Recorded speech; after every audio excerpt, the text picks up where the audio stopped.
नमस्कार। उम्मीद करता हूं आप सब लोग स्वस्थ और सुरक्षित होंगे। लॉकडाउन के 42 दिन के लंबे इंतजार के बाद कल हमारी बैठक माननीय मुख्यमंत्री जी से हुई और सर्वदलीय बैठक बुलाया गया।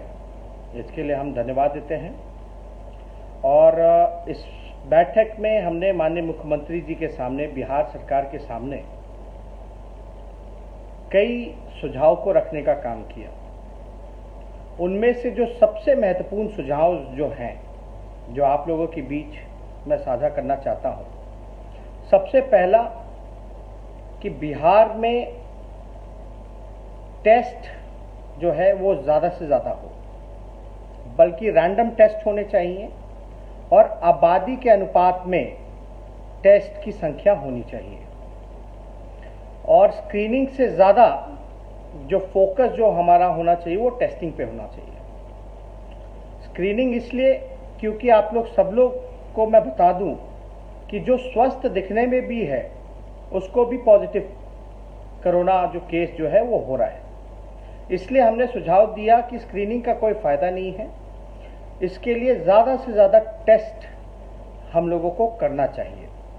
जो छोटा सा हरियाणा प्रदेश है उसकी संख्या टेस्टिंग में ज़्यादा है, लेकिन बिहार की कम है, तो इसलिए आबादी के अनुपात में ये संख्या जो है टेस्ट की वो होनी चाहिए।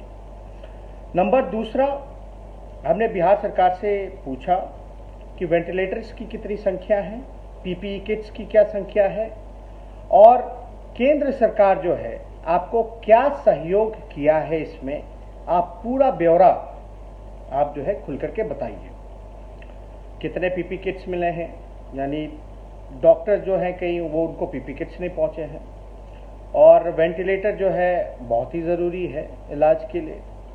तो ये सारी जो हेल्थ इक्विपमेंट्स की जो चीज़ें हैं, सामग्रियां हैं, ये अब तक बिहार सरकार के पास वेंटिलेटर कितने हैं। उनको याद दिलाया कि विधानसभा में जब उन्होंने भाषण दिया था तो उन्होंने 100 जो है वेंटिलेटर्स की बात कही थी कि हमने हेल्थ डिपार्टमेंट को कह दिया है। और हमने ये महत्वपूर्ण भी सुझाव दिया कि दूसरे राज्य जो हैं वेंटिलेटर जो हैं या और चीज़ें जो हैं हेल्थ से रिलेटेड वो डायरेक्ट खरीदनी है तो बिहार सरकार भी खरीदे, जैसे छत्तीसगढ़ हो या केरल सरकार हो, ये डायरेक्ट ले।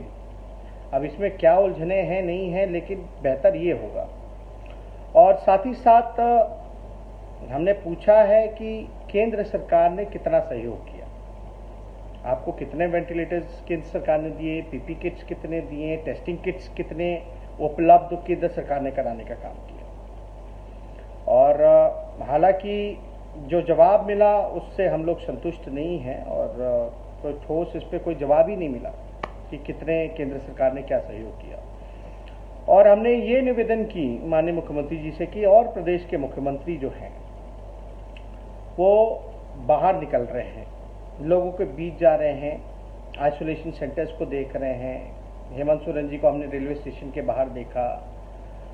केरल के मुख्यमंत्री हों, बंगाल के मुख्यमंत्री हों या राजस्थान के मुख्यमंत्री, हर कोई जो है मुख्यमंत्रियों का एक्शन देख रहा है और खुल करके सामने आ रहे हैं, चुनौती को स्वीकार कर रहे हैं और कमियों को दूर कर रहे हैं। प्रेजेंटेशन हम लोगों के सामने रखा गया, हेल्थ डिपार्टमेंट ने रखा और आपदा के जो प्रबंधक जो अभी जो हेड जो लीड कर रहे हैं प्रतीक जी ने, उन्होंने प्रेजेंटेशन रखी।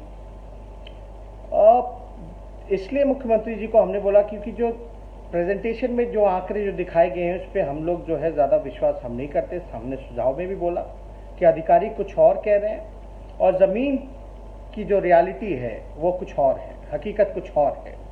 इसलिए आप बाहर निकलिए, आप जो बैठक करते रहे हैं और जो फैसला जो भी लिया कि वो इम्प्लीमेंट हो भी रहा है कि नहीं हो रहा, या अधिकारी जो हैं आपके आंखों में धूल झोंकने का काम कर रहे हैं, गलत आंकड़ा दे रहे हैं। क्योंकि हमने कई बार ऐसा वीडियो देखने का काम किया है जिससे हम लोगों को शर्मिंदा होना पड़ा है और काफ़ी पीड़ा भी हुई है। ऐसे दर्दनाक वीडियोस भी हम लोगों ने देखा है और जिस तरीके से व्यवस्था होनी चाहिए थी वो व्यवस्था नहीं हो पाई है। और हमने एक और निवेदन किया कि जितने भी जनप्रतिनिधि हैं जो पब्लिक रिप्रेजेंटेटिव्स हैं, अगर उनका इस्तेमाल किया जाए तो ज़्यादा बेहतर होगा। इससे चेक एंड बैलेंस रहेगा। इससे अधिकारी कुछ और कहते हैं, लेकिन ग्राउंड की जो हकीकत है वो जनप्रतिनिधि ज़्यादा जानता है। विधायक उनकी जवाबदेही है और नैतिक जिम्मेदारी भी हम लोगों की बनती है, जितने भी पब्लिक रिप्रेजेंटेटिव हैं, कि लोगों के इस दुख में उनका सहयोग करें और ज़्यादा से ज़्यादा उनको मदद पहुंचाई जाए।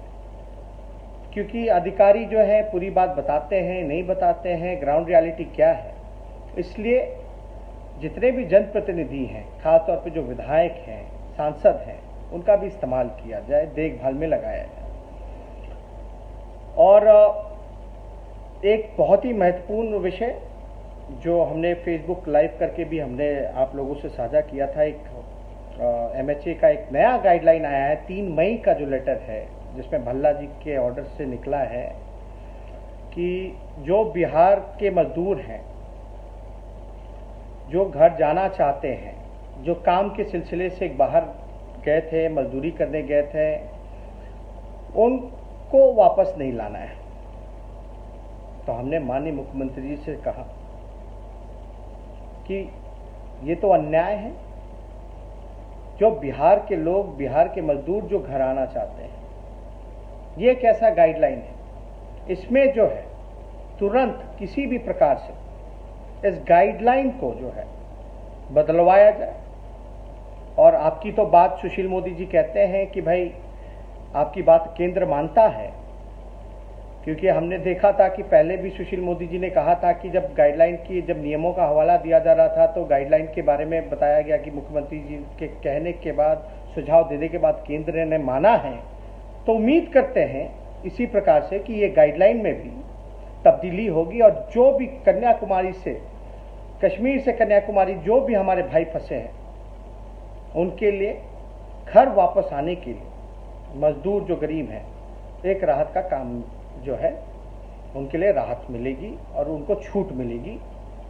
इसलिए हमने ये गाइडलाइन का भी हवाला दिया। साथ ही साथ हमने जो मजदूर भाई हैं, खासतौर पे जो किराया उनसे वसूला जा रहा है, इसमें भी हमने सुझाव दिया है कि राज्य सरकार जो है अपने तरीके पूरा जो खर्चा जो है, राज्य सरकार जो पूरा खर्चा जो है एडवांस में ही रेलवे को बुकिंग कर दे। और लगभग 12,000 ट्रेनें रेलवे के पास हैं पूरे भारत में। ज़्यादा से ज़्यादा ट्रेन एडवांस में बुकिंग करके उनको लाने का काम किया जाए। और रेलवे का गाइडलाइन भी हमने उनको दिखाया, लेकिन उस पर भी कोई जवाब नहीं मिला। कन्फ्यूजन जो है वो साफ तौर पे हर जगह दिख रहा था। तो हमने साफ तौर पे बोला है, अगर आप सक्षम नहीं हो तो हमारी पार्टी जो है तन मन धन से जो बल पड़ेगा हम लोगों से, जो हो पाएगा हम लोग करेंगे। पहले भी हमने 2000 बसेस की बात की थी या 50 ट्रेनें जो हैं वो देने की बात की थी। तो हम लोगों का सहयोग भी आप ले सकते हैं। अगर कोई कमी या बिहार सरकार इसमें सक्षम नहीं है तो वो करे, सहयोग ले, विपक्ष तैयार है। ये मजदूर भाइयों के लिए और लगभग 12,000 जो है रेलवे स्टेशन, 12,000 ट्रेन जो है वो है पूरे भारत में। तो इसका ज़्यादा से ज़्यादा एक का दो का ट्रेन से कुछ होने वाला है नहीं। और प्रकाश पर्व में अगर हम लोग पटना में प्रकाश पर्व में अगर केवल पटना में हम लोग अगर 2.5 लाख लोगों का मेहमान नवाजी, जितने श्रद्धालु आए थे, उनके लिए अलग से टेंट हाउस, खाने पीने की सुविधाएं, ट्रांसपोर्ट की सुविधाएं अगर हम लोग कर सकते हैं तो हमारे बिहार के जो गरीब मजदूर जो तकलीफ में है उनको ला करके कोई व्यवस्था हम यहाँ नहीं कर सकते। तो हमने सुझाव दिया है, अगर जो प्रकाश पर्व में अगर श्रद्धालुओं के लिए हमने सिर्फ पटना जिले में अगर हमने व्यवस्था कराई 2.5 लाख लोगों का रहने का, खाने का, पीने का, शौचालय का, ट्रांसपोर्टेशन का, तो क्या हम अपने बिहार के ही लोगों पर बिहार का पैसा खर्च नहीं कर सकते? तो हमने ये सुझाव दिया। और बिहार तो सौभाग्यशाली है कि यहाँ कई रेलवे स्टेशन हैं। हमने उनको ये भी सुझाव हम देते कि ज़्यादा से ज़्यादा ट्रेनें बुकिंग करके हज़ारों की संख्या में आप लाइए उन मजदूरों को, और बेशक आप क्वारंटाइन कीजिए, उसके लिए आइसोलेशन सेंटर्स बेहतर बनाइए, अच्छे से बनाइए, कोई सुविधा की कमी ना होने दी जाए, खाने पीने शौचालय से लेकर ट्रांसपोर्टेशन का। और इतनी हमारे पास रेलवे स्टेशनें हैं।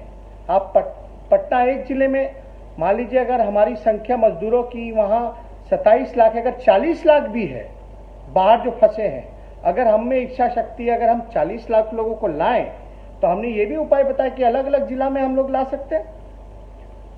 1-1 लाख भी अगर एक जिले में रहेंगे तो आप समझ सकते 40 लाख तो ऐसे ही हो जाएंगे। क्या एक जिले का प्रशासन 1 लाख लोगों को खाना नहीं खिला सकता, रखने की व्यवस्था नहीं कर सकता, ट्रांसपोर्टेशन की व्यवस्था नहीं कर सकता? तो ये काम जो है, ये सुझाव हमने उनको दिया है कि अगर पटना में इतनी बड़ी खर्च हम लोग कर सकते हैं श्रद्धालुओं का रहने का, खाने का, पीने का, तो बिहार के लोगों पे अगर हर जिला में अगर हर स्टेशन अगर ट्रेन लगा दी जाए और उनको जो है जिला में हम लोग व्यवस्थित ढंग से रख दे, तो मात्र 1 लाख खाता है। तो ये हमने सुझाव दिया। और जो राशन वितरण में जो बड़े पैमाने पर धांधली हो रही है, इसकी पारदर्शिता हो, इसके लिए कोई वैकल्पिक व्यवस्था हो, ये भी हमने जो है सुझाव दिया है कि इसमें जो है पूरी तरीके से पारदर्शिता बरती जाए और ज़रूरतमंदों को जो है राशन मिले। जो धांधली हो रही है और जो लोग जिम्मेदार हैं इसके लिए, उस पर भी कार्रवाई हो। और साथ ही साथ एक बहुत ही महत्वपूर्ण, कोरोना के बाद जो आर्थिक स्थिति जो हमारे बिहार की होगी, जीडीपी, इकोनॉमी, उसके लिए एक बैकअप प्लान भी साथ ही साथ लॉन्ग टर्म प्लान भी हम लोग बनाएं, ताकि कोरोना के बाद जो है हम लोगों को जो मार जो पड़ेगा, इकोनॉमी की जो मार पड़ेगी और जो व्यवस्था जो बिखर सा गया है, उसको सुधारने के लिए भी एक विचार किया जाए साथ ही साथ, ताकि हम उससे कैसे निपटेंगे। तो ये और भी सुझाव हम लोगों ने दिया थे, लेकिन ये कुछ जो सुझाव हैं आप लोगों के सामने हमने रखा है। बहुत बहुत धन्यवाद।